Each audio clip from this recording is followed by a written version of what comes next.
ఆగ్రా కోటలో ఒక వృద్ధుడు భోజనానికి కూర్చున్నాడు. మీరు ఈ దృశ్యాన్ని చూసినప్పుడే మీ గొంతు గట్టిగా ముడిపడుతుంది. ఇది సాధారణ కథ కాదు, ఇది సూటిగా కుట్ర, ప్రజలకి దాచిన ఒక రహస్యం. షాజహాన్ తన కొడుకు తలను వంటపాత్రలో స్వీకరించాడు. ఇది కల్పన కాదు, ఇది చరిత్ర. ఈ సంఘటనే మొదటి సంకేతం. ఇది కుటుంబ యుద్ధం కాదు, ఇది పునర్రచించ చేసిన రాజకీయం, శక్తి కోసం రూపొందించిన పద్ధతి. నూర్ జహాన్ ఒక సాధారణ రాణి కాదు, ఆమె రాజకీయ యంత్రాంగం. ఆమె ఎన్నో వారసత్వ మార్గాలను మార్చింది. ఆమె కుట్రలే చక్రవర్తుల నిర్ణయాలను ప్రభావితం చేశాయి. ఆలోచించండి, ఎందుకు ఖుస్రావును అంధుణ్ణి చేశారు? ఎందుకు దారను బలహీనపరిచారు? ప్రతి చర్య వెనుక గట్టి వ్యూహముంది. ఔరంగజేబు ఒక యోధుడే కాదు, మతాన్ని ఆయుధంగా మార్చాడు. మతాన్ని పురోగమించడానికి కాదు, శక్తిని నిలబెట్టుకోవడానికి వాడాడు. ప్రశ్నించండి, ఎవరు లాభపడ్డారు? ఎవరి పాలన బలపడింది? దారా శిక్షణ, దారాషికోహ్ మరణం, కుటుంబాల మధ్య రక్త సంబంధ ఘర్షణ, ఇవన్నీ పాత వ్యూహాల సంకేతాలు. ఇది అదృష్టం కాదు, ఇది పునరావృతమైన పద్ధతి. ఇది వ్యక్తుల మధ్య యుద్ధం కాదు, ఇది సామ్రాజ్యాన్ని లోపలి నుండి క్షీణింపచేసిన వ్యాధి. చరిత్రను అంధంగా నమ్మకండి, ప్రశ్నించండి, అన్వేషించండి. ఇప్పుడే ఆలోచించండి. ఈ కథ మీలో కొత్త సందేహాలను రేపుతుంది. ఆగ్రా కోట 1659. ఒక వృద్ధుడు భోజనం తినడానికి కూర్చున్నాడు. అతని గడ్డం తెల్లగా మారింది. అతని శరీరం బలహీనంగా ఉంది. కాని ఒకప్పుడు ఈ వ్యక్తి భూమి మీద అత్యంత ధనిక సామ్రాజ్యాన్ని కలిగి ఉన్నాడు. సేవకుడు అతనికి నమస్కరించి పట్టు వస్త్రంతో కప్పబడిన వెండి పళ్ళాన్ని తీసుకొస్తాడు. విందు కోసం ఏదైనా రాజకీయ వంట కోసం అతను ఆ వస్త్రాన్ని చింపేశాడు. కాని దాంట్లో ఆహారం లేదు. అది అతని సొంత కొడుకు తల. వృద్ధుడు దాన్ని తీసుకోలేకపోయాడు. అతను దాన్ని సరిగ్గా పెయింట్ చేశాడు. మరియు చివరికి అతను మూత తెరిచినప్పుడు అతను కోట గోడల గుండా ప్రకాశించేలా అరిచాడు. అతను తన సొంత గడ్డం తీశాడు. అతని ముఖం మీద రక్తం కారడం ప్రారంభించినంత భరించలేని పెయిన్లో గడ్డముంది. మరియు ఇది షాజహాన్, తాజ్మహల్ నిర్మించిన వ్యక్తి. మరియు అతని ముందు ఉన్న తల దాగా షికో. అతను నెక్స్ట్ టీము కానున్న అతని ప్రియమైన కుమారుడు. మరియు ఇది సినిమా దృశ్యం కాదు, ఇది చరిత్ర. ఇది మొఘల్ సామ్రాజ్యం యొక్క నిజమైన ముఖం. తన సొంత దళాలతో తను సొంతంగా చంపుకున్న సామ్రాజ్యం. 300 సంవత్సరాల పాటు మొఘర్లు ప్రపంచంలోకి అత్యంత శక్తివంతమైన వంశరాజులుగా ఉన్నారు. వారు అత్యున్నత కాలంలో వారు 200 మిలియన్లకు పైగా ప్రజలను నియంత్రించారు. చాలా యూరోపియన్ దేశాల మొత్తం కన్నా చాలా ఎక్కువ. వారు రాజప్రసాదాలు, మసీదులు, కోటలు మరియు తోటలను నిర్మించారు. వాటిని మనం చూసి ఈపాటికే నోరు మూయబోతున్నాం. వారు లక్షల విలువైన సింహాసనాలపై కూర్చున్నారు. వారి ఖజానా బంగారం, వెండి మరియు వజ్రాలతో నిండిపోయింది. కానీ ఈ మెరుపుల పైన విషం ఉంది. ఎందుకంటే మొఘల్ సామ్రాజ్యంలో సరళమైన మరియు ప్రాణాంతకమైన వారసత్వ నియమం ఉంది. ఏ నియమమూ లేదు. అవును, ఒక రాజు వృద్ధుడై మరణిస్తే తర్వాత రాజు ఎవరు అనే దానిపై ఏ నియమమూ లేదు. పెద్దలు లేదా ముందు ఎవరు ఉండరు. ఏ కౌన్సిల్ కూడా వివేకురాలిని ఎంచుకోదు. ఏమీ లేదు. దానికి బదులుగా ఇది బహిరంగ యుద్ధం. కుమారులు వారి సొంత తండ్రులపైకి వచ్చారు. సోదరులు ఒకరి గొంతులు ఒకరు కోసేసుకున్నారు. బ్రతికిన వారు చక్రవర్తులు అయ్యారు. మిగిలిన వారందరూ తొలగించబడ్డారు. దీని అర్థం ప్రతి మొఘల్ యువరాజు ఒక విషయం తెలుసుకొని పెరిగాడు. ఒకరోజు నా సొంత సోదరుడు నన్ను చంపడానికి ప్రయత్నిస్తాడు. కాబట్టి నేను బ్రతకాలి అనుకుంటే నేను మొదట అతన్ని చంపాలి అని. ఇది మంచికే అని చక్రవర్తులు విశ్వసించారు. బలమైన మరియు అత్యంత క్రూరమైన వ్యక్తులు మాత్రమే పాలించడానికి అర్హులు. కాని వాస్తవానికి వారు తమ సొంత సమాధినే తవ్వుకుంటున్నారు. 1606కి వెళ్దాం. యువరాజు ఖుజ్రో మిసా గ్రేట్ అక్బర్ మనవడు. అతన్ని చాలా ప్రేమించాడు. అక్బర్ కూడా ఈ బాలుడే తర్వాత చక్రవర్తి కావాలని నిర్ణయించాడు. ఎందుకంటే అతను తన సొంత కుమారుడు జహంగీర్ కన్నా సింహాసనానికి బాగా సరిపోతాడు. కాని 1605లో అక్బర్ మరణించాడు. సింహాసనం ఖుష్రూ కాదు, అతని తండ్రి జహంగీర్కి వెళ్ళింది. ఇప్పుడు అతని జీవితాంతం ఖుష్రూ స్థానాన్ని ఊహించండి. అతనికి తర్వాత చక్రవర్తి అవుతాడని చెప్పారు. కాని ఇప్పుడు అకస్మాత్తుగా అతని తండ్రి సింహాసనాన్ని అధిష్ఠానించారు. మరియు దాని గురించి స్పష్టంగా సంతోషంగా లేని ఖుష్రూ తిరుగుబాటు చేశాడు. అతను సిక్ గురు అర్జున్ దేవ్ మరియు తర్వాతి చక్రవర్తి కావడానికి సరైన వ్యక్తి అని నమ్మిన చాలా మంది ప్రభువుల నుండి మద్దతును సేకరించాడు. కాని తిరుగుబాటు చాలా తక్కువ కాలం, కేవలం 9 రోజులు మాత్రమే కొనసాగింది. మరియు జహంగీర్ సైన్యం లాహోర్ నద్య వాటిని అణిచివేశారు. జహంగీర్ శిక్షను తోసిపుచ్చారు. మొదట ఖుస్రును ఒక సాధారణ దొంగలా సంకెళ్లతో ఢిల్లీ వీధుల్లో నడిచేలా చేసి ఆపై అతన్ని విరిచి ఖుస్రు మద్దతుదారులతో పూర్తిగా రోడ్లపైకి దింపాడు. వారి మృతదేహాలను బహిరంగ ఎండలో కుళ్ళిపోయేలా మిగిలిన ముళ్లపై వేలాడదీశాడు. తరువాత ఖుస్రును దాటి వెళ్లి ప్రతి ఒక్కరిని చూడవలసి వచ్చింది. చివరకు తన కొడుకు కళ్లలోకి వేడి సూదులను నెట్టమని ఆదేశించాడు. వాటిని కాల్చివేసి ఖుస్రు జీవితాంతం సగం అంధుడిగా మిగిలిపోయాడు. ఒక తండ్రి తన స్వంత కొడుకును అంధుడిని చెయ్యమని ఆదేశించడాన్ని ఊహించుకోండి. తరువాత అతను చింతించాడు. ఖుస్రు కళ్లను సరిచేయడానికి వైద్యులను కూడా వెతకడానికి ప్రయత్నించాడు. కానీ ఆ వ్యాధి విషంలా వ్యాపించడంతో ఖుస్రు సామ్రాజ్యానికి ఇప్పటికే నష్టం జరిగింది. మరియు తరువాతి తరం కూడా ఈ పాఠం నేర్చుకుంటుంది. ఇప్పుడు జహంగీర్ ఇతర కుమారులలో ఒకరు ప్రిన్స్ ఖురం, తాజ్మహల్ నిర్మించిన షాజహాన్ అని ప్రపంచం తరువాత తెలుసుకుంటుంది. కానీ షాజహాన్ సింహాసనం గురించి కలలు కనకముందే అతను తన సవతి మాత నూర్జహాన్ యొక్క ప్రాణాంతక రాజకీయాల్లో చిక్కుకున్నాడు. నూర్జహాన్ సాధారణ రాణి కాదు, ఆమె సామ్రాజ్యాన్ని దాదాపుగా నడుపుతుంది. కానీ జహంగీర్ ఎక్కువ సమయం మద్యం తాగి తన్ను తాను కోల్పోయేవాడు. ఆమె తెలివైనది, ప్రతిష్టాత్మకమైనది మరియు మోసపూరితమైనది. ఆమె నిజమైన శక్తి. నూర్జహాన్ మొదట తన కుమార్తె లాడ్లీ బేగంను యువరాజు ఖుస్రావుతో వివాహం చేయడానికి ప్రయత్నించింది. కానీ ఇప్పుడు ఆమె జైలులో ఉంది. కాబట్టి ఆమె ఖురం అంటే షాజహాన్ వైపు తిరిగింది. కానీ ఆమె రాజకీయాల్లో చిక్కుకోవడం ఇష్టం లేదని అతను కూడా నిరాకరించాడు. చివరకు ఆమె తన కుమార్తె లాడ్లీను జహంగీర్ బలహీన కుమారుడు జహంగీర్తో వివాహం చేసింది. అప్పుడు స్పష్టమైన ఎంపికైన షాజహాన్కు బదులుగా షాను తదుపరి రాజుగా చేయడానికి ఆమె కుట్ర పన్నడం ప్రారంభించింది. ఆ క్షణం నుండి నూర్జహాన్ షాజహాన్ను ఆత్మశత్రువుగా చేసింది. అతను విఫలమై చనిపోతాడని ఆశించి ఆమె అతన్ని అసాధ్యమైన సైనిక ప్రచారానికి పంపింది. ఆమె అతని భూములను మరియు సంపదను లాక్కుంది. ఆమె షాజహాన్ను తిరుగుబాటుదారుడిగా ముద్రవేసింది. 1622లో షాజహాన్కు ఒక బెదిరింపుదారుడు ఉన్నాడు. చివరకు అతను రాజుపై తిరుగుబాటు చేశాడు. కానీ షాజహాన్ 2 అడ్డంకులను ఎదుర్కొన్నాడు. మొదటిది అతని సవటి సోదరుడు ఖుస్రవు. అతను ఇంకా జైలులో బ్రతికే ఉన్నాడు, కాని కళ్ళు మూసుకున్నాడు. రెండవది అతని సొంత సోదరుడు షయా నోజన్ కీలుబొమ్మ. మొదటి అడుగు క్రూరంగా ఉంది. ఖుస్రవు జైలులో హత్య చేయబడ్డాడు. అది చేసింది షాజహాన్ అని అందరికీ తెలుసు. కానీ ఖుస్రవు చనిపోయాడని లేదా జైలు నుండి తప్పించుకోవడానికి ప్రయత్నించాడని చెప్పడం ద్వారా దానిని కప్పివేయడానికి అతను ప్రయత్నించాడు. ఆ తర్వాత 1627లో జహంగీర్ మరణించినప్పుడు షాజహాన్ తన సొంత సోదరుడు షాజహాన్తో యుద్ధానికి వెళ్ళాడు. కానీ ఇక్కడ ట్విస్ట్ ఉంది.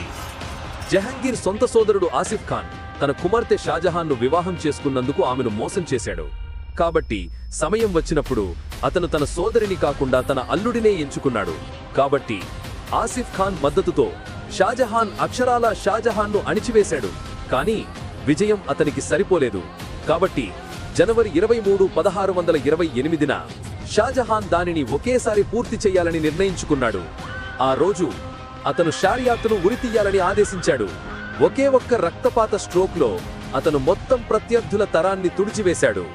కానీ ఇది కూడా కాదు ద డార్కెస్ట్ మెటీరియల్స్, ఎందుకంటే అతని సొంత కొడుకు తరువాత చేసేది షాజహాన్ యొక్క క్రూరత్వాన్ని చాలా చిన్నదిగా చేసింది. 30 సంవత్సరాల తర్వాత చరిత్ర మళ్లీ పునరావృతమైంది. కానీ ఈసారిది 1650 నాటికి సరిపోయింది. షాజహాన్ ఇప్పటికే వృద్ధుడు మరియు అనారోగ్యంగా ఉన్నాడు. మరియు అతనికి 4 ఇంద్రియాలున్నాయి: దారా షికో, ఔరంగజేబు, షాషుజా మరియు మురాద్ బక్ష్.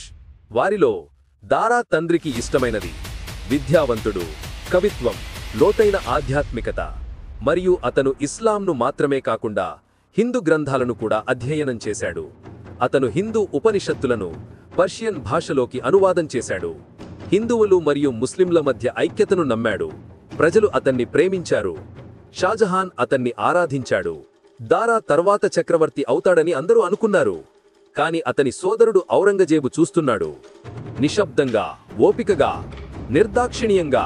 అతను నూతనుడు. దారా యొక్క ఉదారమైన ఆలోచనలు అది ముస్లింలను భయపెట్టాయి. మరియు అతను మతాన్ని తన ఆయుధంగా ఉపయోగించాలని నిర్ణయించుకున్నాడు. సంవత్సరం 1657 షాజహాన్ ఆరోగ్యం చాలా తీవ్రంగా మరియు వెంటనే కుప్పకూలిపోయిందా. సామ్రాజ్యం యుద్ధ భూమిగా మారింది. 4 ఇంద్రియాలు వారిని వారు రాజులుగా ప్రకటించుకున్నారు. మరియు మేము ఎలా తెలివైన ఆట ఆడాము అతను మురాద్తో పొత్తు పెట్టుకున్నాడు. ఇది చివరి సోదరుడు. మనం కలిసి దారాను ఓడిద్దాం మరియు సామ్రాజ్యాన్ని మన మధ్య విభజించుకుందాము అని చెప్పాడు. మురాద్ అక్షరాల అతన్ని నమ్మాడు.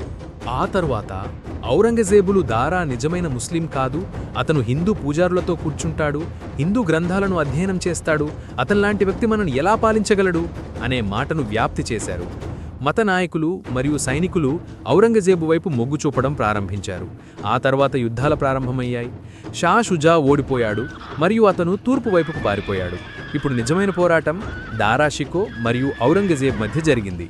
దారాకు భారీ సైన్యం ఉంది, అతనికి ఏమి తప్పు జరగకపోవడం లేదు అనిపించింది. కానీ మళ్ళీ యుద్ధం అతని నాశనం చేసింది.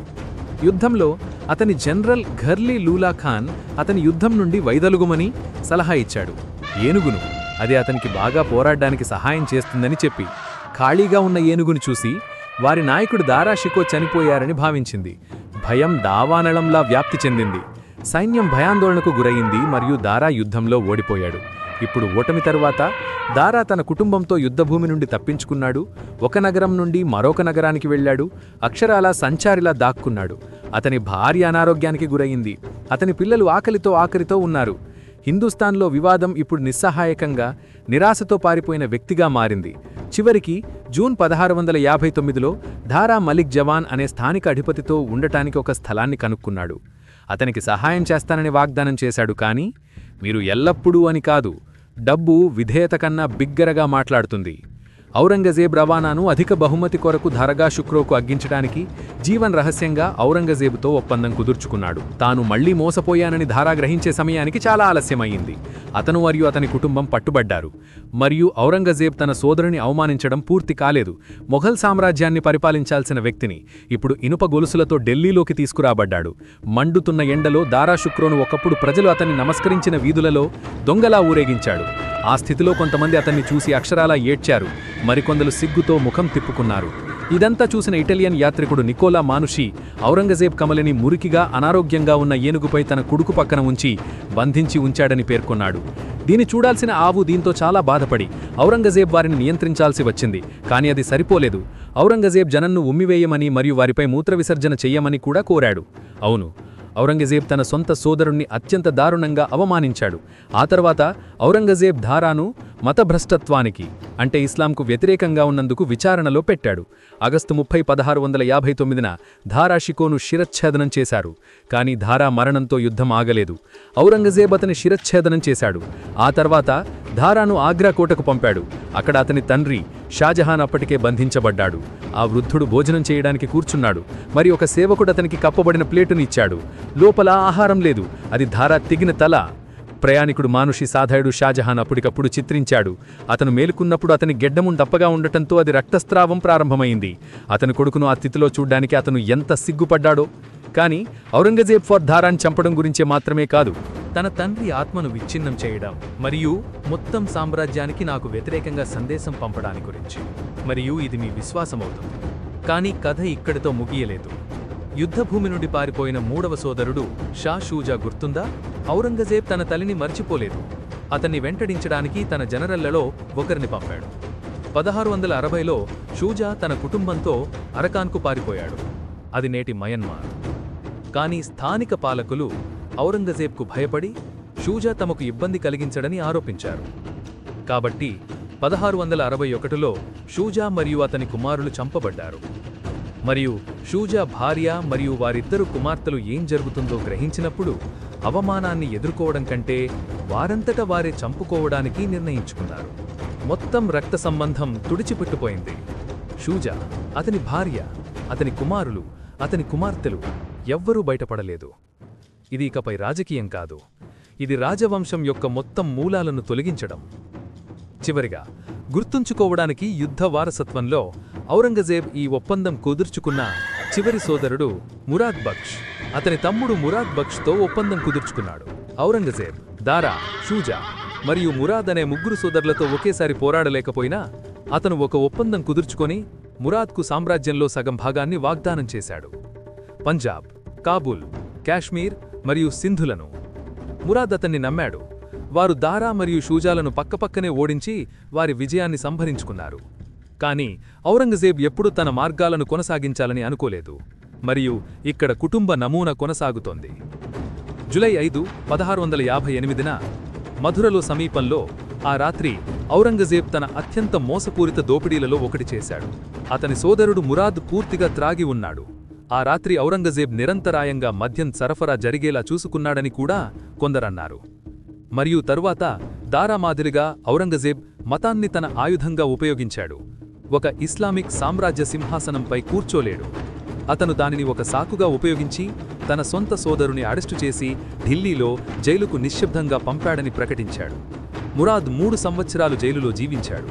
బహుశా తన సొంత సోదరుడు తనకు ఇలా ఎలా చేయగలడు అని ప్రతిరోజూ ఆలోచిస్తూ ఉండి ఉంటాడు. చివరిగా 1661లో ఔరంగజేబ్ ఒక చట్టపరమైన సాకును కనుక్కున్నాడు. అతను ఒక పాత హత్యా కేసును లేవనెత్తాడు. సంవత్సరాల క్రితం మురాద్ గుజరాత్లో ఒక స్థానిక నిర్వాహకుణ్ణి చంపాడు. ఇస్లామిక్ చట్టం ప్రకారం బాధితుల కుటుంబం వాస్తవానికి ప్రతీకారం కోరుకోవచ్చు. రక్తానికి బదులుగా రక్తాన్ని వినియోగించొచ్చు.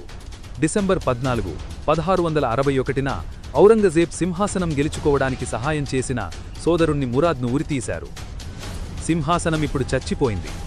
ఈ విషం ఎలా వ్యాపించిందో చూడండి. జహంగీర్ తన సొంత కొడుకును కలిపాడు. ఆ కొడుకు తరువాత తన సవతి సోదరుడు హత్య చేయబడ్డారు, మరియు ఆ సవతి సోదరుడు షాజహాన్ అయ్యాడు. సింహాసనం పొందడానికి అతను తన కుటుంబాన్ని మొత్తం చంపాడు. మరియు షాజహాన్, అతని సొంత కుమారుడు ఔరంగజేబ్ తన సోదరులందరినీ చంపి తన తండ్రిని సూచించాడు. మొఘల్ సామ్రాజ్యం అతి దుర్బల కాలంలో తీవ్ర బలహీనతకు ఒక నమూనా. సరే, సోదరులు ఐక్యం కలిగి బాహ్య శత్రువులపై పోరాడుతూ ఉండాలి. వారు లోపల నుండి ఒకరినొకరు నాశనం చేసుకుంటున్నారు. మరియు ఇప్పుడు 2 శతాబ్దాలు 1857కు వేగంగా ముందుకు సాగుతాయి. ముఘల్ సామ్రాజ్యం ఢిల్లీలో ఒకే కోటగా కుదించబడింది. చివరి చక్రవర్తి బహదూర్ షా వయస్సు 82 సంవత్సరాలు, మరియు ఒక్కప్పుడు అతని పూర్వీకులను కాబూల్ నుండి దక్కన్కు మళ్లించారు. ఆ సంవత్సరం భారతీయ సైనికులు బ్రిటిష్ వారిపై తిరుగుబాటు చేయడం ప్రారంభించినప్పుడు బ్రిటిష్ వారు ఇచ్చిన చిన్న పెన్షన్తో ఇప్పుడు అతను జీవిస్తున్నాడు. వారికి ఒక చిహ్నం, నాయకుడు అవసరం. కాబట్టి వారు బహదూర్ షాను వారి నాయకుడిగా తీసుకున్నారు, మరియు వారికి అతను ఇప్పటికీ మొఘల్ చక్రవర్తి. కాని తెర వెనక నిజం పూర్తిగా భిన్నంగా ఉంది. బహదూర్ షా వృద్ధుడు, అలసిపోయినవాడు మరియు నిరాశకు గురైనవాడు. అతను రహస్యంగా బ్రిటిష్ వానికి లేఖలు రాశాడు. తిరుగుబాటుదారుల స్థానాలు, వ్యూహాలు మరియు అతని సైనికులు అతని సింహాసనాన్ని కాపాడుకోవడానికి అక్షరాలా పోరాడుతున్నప్పుడు బ్రిటిష్ వారు లోపలికి రావడానికి ద్వారాలు తెరవడానికి కూడా ముందుకు వచ్చాడు. కాబట్టి సైనికుడు స్పార్టన్ తన పేరును అరుస్తూ మరణించినప్పుడు చక్రవర్తి తన్ను మరియు అతని పింఛన్ను కాపాడుకోవడానికి నిశ్శబ్దంగా వాటిని కొరుకుతూ ఉన్నాడు. మరియు ఇదంతా పూర్తి వృత్తంలోకి వచ్చింది. నైలు యుద్ధంతో ప్రారంభమైన మొఘల్ డైనాస్టీ నైలు యుద్ధంతో ముగిసింది. ఇప్పుడు ఈ రక్తపాతమంతా ఎందుకు చిందించబడిందో మీరు ఆశ్చర్యపోవచ్చు. సమాధానం చరిత్రలోనే ఉంది. కుటుంబ సభ్యులను చంపే మొఘల్ ఆచారం వారికి ప్రత్యేకమైనది కాదు. మరొక గొప్ప ముస్లిం అయిన ఒట్టమన్ సామ్రాజ్యం వాస్తవంగా దానిని చట్టబద్ధం చేసింది. సుల్తాన్ మొహమ్మద్ II సింహాసనం పొందిన నా కుమారుల్లో ఎవరైనా ప్రజల మంచి కోసం తన సోదరులను చంపవచ్చు అని ప్రకటించాడు. ఒట్టమన్ మత పండితులు కూడా ఈ పిచ్చిని సమర్థించారు. దేశంలో అంతర్యుద్ధాన్ని నిరోధించడం అవసరమని చెప్పారు, మరియు అది సామ్రాజ్యం యొక్క సాధారణ ప్రయోజనం కోసమని చెప్పారు. వారు దీన్ని ముందు జాగ్రత్త ఉరిశిక్ష అని పిలిచారు. తిరుగుబాటుదారులను తిరుగుబాటు చేయకముందే చంపారు, మరియు మొఘళ్ళు దీన్ని అధికారిక చట్టంగా మార్చకుండానే ఇలాంటి తర్కాన్ని అనుసరించారు. ప్రతి రాజు ప్రత్యర్థులను ముందుగానే తొలగించడం, తర్వాత వారితో పోరాడటం కంటే మంచిదని నమ్మారు, మరియు ఇది ఒక భయానక చక్రాన్ని సృష్టించింది. తార్కికంగా ఆలోచించండి. ముఘల్ యువరాజు తన సొంత సోదరుణ్ణి చంపిన ప్రతిసారి సామ్రాజ్యం ఒక సంభావ్య ప్రతిభను కోల్పోయింది. ప్రతి ద్రోహచర్య ప్రభుల్లో భయాన్ని సృష్టించింది. రాజు తన సొంత కుటుంబాన్ని చంపగలిగితే అతని మంత్రుల సంగతి ఏమిటి? ప్రతి ద్రోహచర్య తర్వాత తరానికి ప్రమాదకరమైన ఉదాహరణను చూపించింది. భయం విశ్వాసాన్ని భర్తీ చేసింది, ఆశలో ప్రేమను భర్తీ చేసింది, మరియు నెమ్మదిగా ఈ విషం మొత్తం సామ్రాజ్యాన్ని దహించేసింది. ప్రసిద్ధ చరిత్రకారుడు విన్సెంట్ స్మిత్ ఈ విషాదాన్ని సంపూర్ణంగా సంగ్రహించినట్లు సెట్ చేశారు. రక్తపాతం మరియు దుష్ట రాజులు వారి సింహాసనాలను కలిగి ఉన్నారు, కాని సామ్రాజ్య విధ్వంసం యొక్క స్థానాల్లో తమను తాము నాటుకున్నారు. మొఘల్ సామ్రాజ్యం వారి శత్రువులు బలంగా ఉన్నారు కాబట్టి కూలిపోలేదు. చెత్త సాధారణమైంది కాబట్టి కూలిపోయింది. విధేయత అమ్ముడుపోయినప్పుడు, ఆశ ప్రేమను చంపినప్పుడు, కుటుంబం స్వయంగా ఉచిత విద్ధంగా మారినప్పుడు ధనికుడు మరియు బలమైన చక్రవర్తి కూడా మనుగడ సాగించలేడు. కాబట్టి గుర్తుంచుకోండి, ముందుగా మనల్ని నాశనం చేసేది బయటివారు కాదు, అది ఎప్పుడూ లోపలే ప్రారంభమయ్యే చెత్త మాత్రమే.